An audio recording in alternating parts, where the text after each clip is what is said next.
Hi, so now we're going to explore the Diigo website a little bit and the instructions. So in your module, in the assignment description, you're going to see two links. The first is going to be the actual instructions and rubric for this Diigo project. So if you click on that, you'll see that it has all of the steps to the Diigo, how to explore, and it also gives the steps to how to do the Blackboard, as well as a rubric on what the expectations are.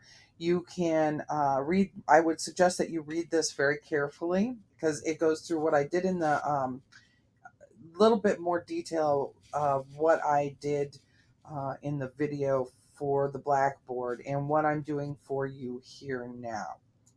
The other thing that you can do is download the specific job aid. The job aid is designed to give you two ways to bookmark URLs in the course Diigo group, and it's going to give you screenshots. Now, I will say this, that these screenshots are designed for the updated, the new Diigo. There is a classic view to the Diigo. Make sure that you are using the new Diigo view. And you'll be able to tell that when you are in the Diigo site. This, if it looks like this is the classic view. You do not want that. You want the regular view, which is, let's see if I've got one pulled up here. It looks like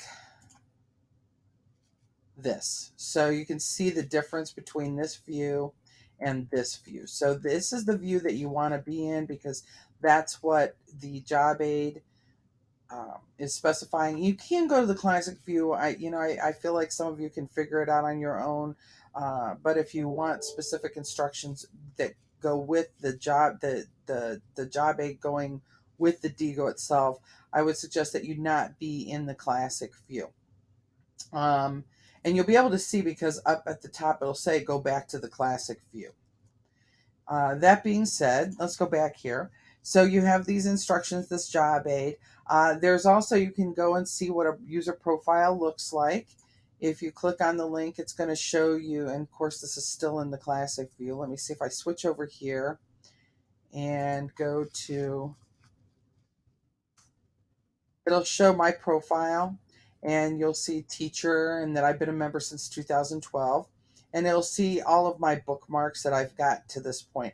I don't use Diigo as much as I use a resource called LiveBinder, but I do know that it is used quite frequently in K-12 schools. So you should become familiar with it a little bit because if you go to a school that recommends it, you want to be comfortable doing it or using this resource. Let's see. So the other part of this Diigo is to join a group. So you will see if you click on here that I have created a group. If you are not part of that group, you need to apply to join that group. So you just click on this link and make sure that you're signed in, and then you just type request, please let me join the group or whatever. You can tell it whether or not you want to subscribe and then just click finish. All right. And when that happens, then you'll see it's in there. I have, and then I have to approve it over on my end. And then what you're going to do is you can just go ahead and bookmark it. Now, because I haven't approved it, you won't see anything in here until you have been approved to be in that group. Once you have been approved to be in the group, let's go ahead. I'm going to sign in here really quick. Once you're approved to be in the group, you'll be able to see the bookmarks that have already been added by other people in the group.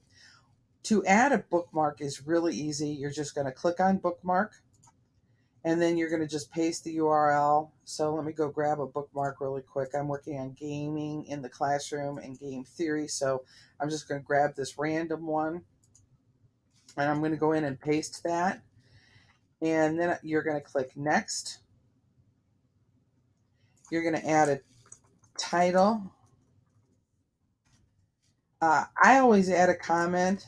This is a slide presentation from the way back machine and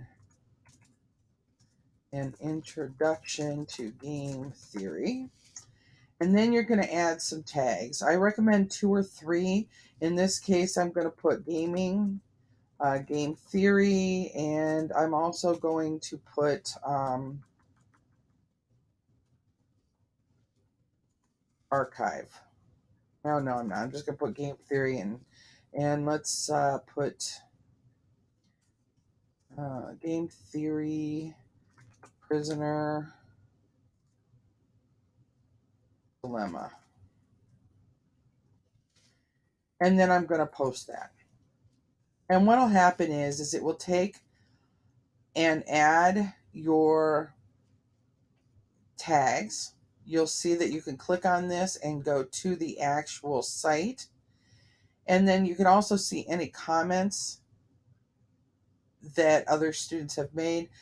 You can also save it to your own personal library. And that's all there is to the Diigo. When you go in to save your profile, you're just going to go to the home